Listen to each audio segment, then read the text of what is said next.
Unë jam pranuar me vështirësi sepse gjyshi im ka qenë kulak. Lamcani ka qenë njëri më i pasur i zonës. Dhe baba im është kthyer në kandidat partie për këtë arsye. Domethënë, shtëpia ime ka qenë spital Partizan. Në shtëpinë time ka Bulqizë? Në Martanesh. Martanesh është lindja e prindëve të mi. Aty ka qenë me shehu me brigadën e parë, ka fjetur ke shtëpia. Dhe masi gjyshi im Bektashi. Bektashi. Po Bektashi, po unë e kam thënë në intervistën nëse e keni dëgjuar. Baba Faja Martaneshit, domethënë është figurë e madhe e historisë Martaneshit. Dhe gjyshi im masi njësë ikën ta brigadës parë, Mehmet Shehu i dha një letër gjyshit tim që kishte theri gjyshi im ja 50-100 bakti i shpërndau në fshat se që mama ime thot nuk atë pasurinë se kam parë në jetën time. Kullonte mjaltin në përshkallë, kishin hot leshi.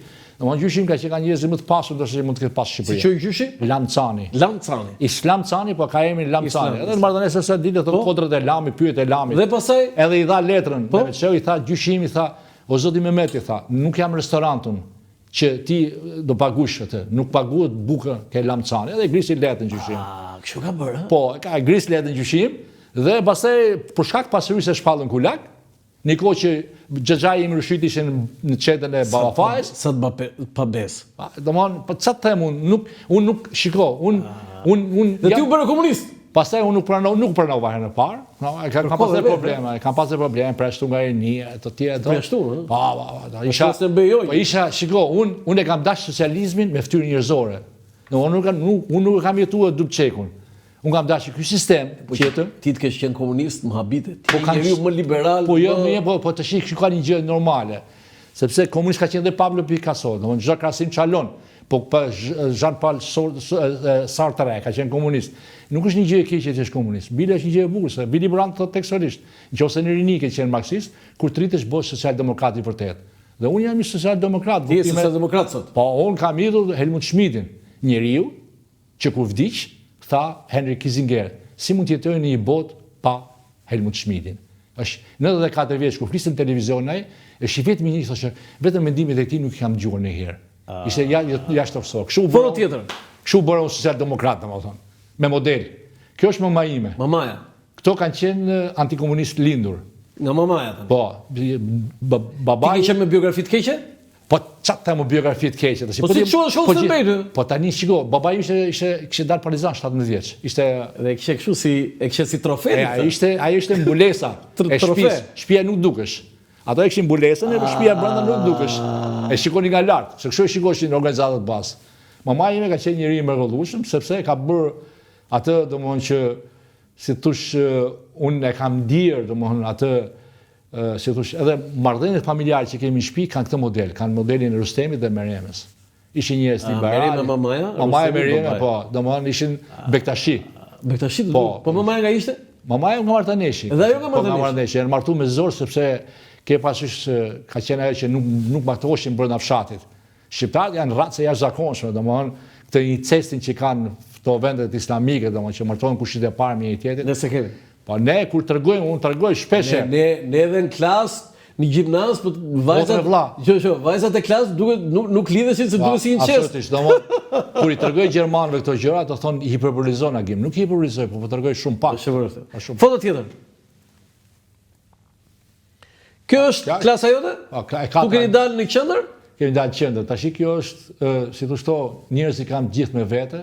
Tani, një test tani. Më thuj gjithë emrat tani. Për secilin. Veri Talushtari, Darif Hazize, Agim Cani, Fatos Beqiri, Agron Lila, Kastret Begaj, Enjela Liko, Gzim Deda, Themi Lupo, Gjerdin Qelmeta, Lazar Prifti, Halil Gjidiku, Aqif Ademi, Ilir Bejo, Selim Dervishi, Petrit Zanaj, Gjero Kastiti dhe harroja emrin. Po? Ore këtë dalë 10 me ju? Pashkreqi, Piro Ngjela, Astrid Alia, Skënder Dëmollari, piloti, i thash të gjithë. Unë, kur vëj një polifoto, do të ftuar i them, më thuj emrat. Tu, ai në mes aty është Perlat Bina, që se përmenda. Piloti. Ky është pilot, Skënder Dëmollari pilot. Skënderi ka ullë avionin me një rrotë. I dha në urdhët, te në herojt e vërtet. i dhanë urdhës. Si kush është skënder? Ai është shtrirë? Ky është veri i shtrirë. Ky është shtrirë. Jo, ai piloti, kush është? Piloti është midis atij Italia ka qenë jo si jonat apo midis ti apo ai atje? Ai atje domosdoshmë. Po, dhe çfarë bëri pilot ai? Do mbaroi shkollën e Bej dhe studioi për pilot. Është rregull, edhe ne jemi testuar, por një defekt vogël po të kishte për shkak ata problem në një vesh. Po, nuk ka problem nuk po. Se kishe për të bërë pilot. Po, kush nuk kishe për të. Dhe ai tani u bë pilot. U bë pilot. Dhe çfarë ndodhi? I piti Fizamonikës, po, një talentuar ka Korça, i dhanë urdhër kur ishte në avion, i dhanë urdhër. Në cilin vit? Ka qenë viti 82-83 kështu. Po dhe si ishte në ajër ai? Ishte në ajër dhe nuk i punonte do të ulesh, nuk i punonte një rrotë e avionit. Po, avioni ulet me 3 rrota. Po, me 2 nuk ulesh dot. Po, kupton? Ne kam takuar atë. Dhe çfarë bëri? Ai e uli avionin me 2 rrota që është rasti rrallë në historinë e aviacionit botror. E uli, i thash po pse Skënder? Avioni ishte shtëpia ime, si mund ta djeg shtëpinë time tha. E kam takuar se unë komunikoj. Edhe si e ka emrin? Skënder Demollari.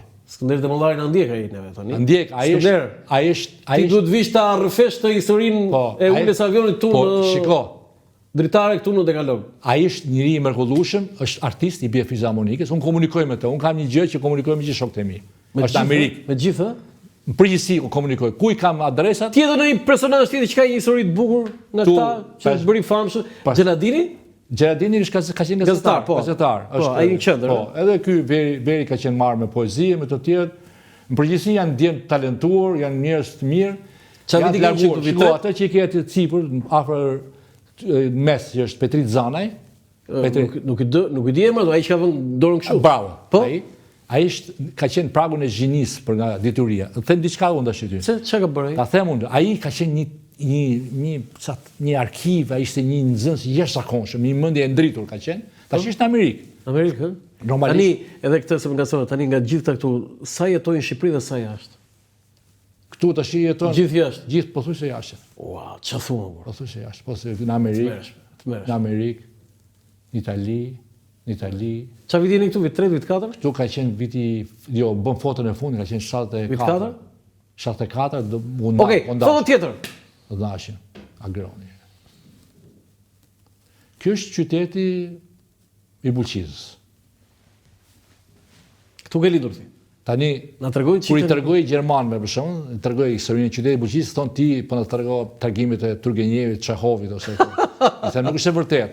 Shiko, qytet me 6.000 banor, domethënë që kishte mjek, doktor, kishin studiuar në Çeki, kishin studiuar në Rusi, ishte një qytet multinacional në kuptimin e edukimit. Domethënë aty, unë që kam mësuar 6 vjet shahun, kam qenë shumë i mirë shah, luaj me të inxhinierët, domethënë duke i parë, kishte kinema simpatike kur ne shkonim, kishte një bibliotekë, kishte një ngrohtësi, bukën kur vjen në shkollën venim në një tavolinë. Tani kam përshtypjen që është një çik nostalgjik kjo tani, se ti tani thua që ishte kaq i mirë, kaq i Kot pse rrëzum atë regjim? Unë jam gjatë. Jo, nuk jam unë, nuk jam për të. Unë jam për këtë. Unë jam, domethënë Nietzsche unë e kam lexuar në Gjermani. E kam lexuar dhe e kam domethënë autorin më të dashur. Jo të them unë, Nietzsche thot historia është fakt. Unë përpiqem kur tregoj fakte. Unë nuk interpretoj ose kam diçka që unë citoj. Se nuk jam historian, unë citoj që kam lexuar, edhe kam lexuar. Tani, Bulqiza është ky qytet që u fali njerëzve dashuri, u fali njerëzve një lloj bashkëtese. Bashkëtesa i dashur Roland. Nuk është fjalë e lirë, elementi më i shkallë. E dikush është elementi më i lartë i një shoqërie njerëzore, kohezioni shpirtëror. Është elementi më i lartë, kohezioni shpirtëror. Aty kishin një kohezion, mezi prishin vitin në shkollë, mezi prishin takoshim një tjetrin, meshim ato drujt e fuqiave i bëshim ski, s'kishim ski neve, po i bënim. Po ku e bënin skit atje lart? Ne skit i bënim në kraun tjetër. Cili mal është ky? Ky është maja e lepurit, ky janë malet e Allamanit. Kupton? Dhe mos harro që malet e Allamanit do të thotë që këtu kanë Gjermania, Alemania. Pas se sulmoshin Romën e Lash, dhe jo më kohë Shqipëri ka familje Valteri, ka familje Kurti. Janë Gjermanë të shqiptarizuar. E matit, ë? Po janë kudo. Bulqiza pse sot Bulqiza është e varfër? Shiko, pse është e varfër? Çdo gjë ka një piknisje. Domethënë, Shqipëria do të e varfër, por me një pasuri, me kronë. $20 milion, Bulqiza matë Shqipërinë atë kohë. Shqipëri, $20 milion, Prodhonte në atë kohë, domethënë që me vlerët tani ishte $1.2 miliard. 300% sa është inflacioni. Po si ka mundësi që të ketë pasuri me 3 lekë pije i kafe. Të ketë pasuri nëntoksore kaq të madhe, kaq të rëndësishme dhe është i varfër? Ta them unë. Ngjo. Roma e lashë di pse është shkatruar? Roma e lashë është shkatruar sepse thot Jean Zikler, një autor i madh. Në morali? Jo, morali, them unë. Thot tekstualisht, arriti një kohë që në Romën e lashët darka një senatori ish baras me rrogën mujore të një poçarët. Në moment në Romën e lashë u kriju një diferencë midis pasurisë dhe varfërisë. Kupton? Edhe kjo tendencë për ne është sot kjo ditë. Këtu kërkojnë njerëzit për shembull të marrin miliarda, në kohë kur njerëzit për shembull kanë mbijetesë ditën.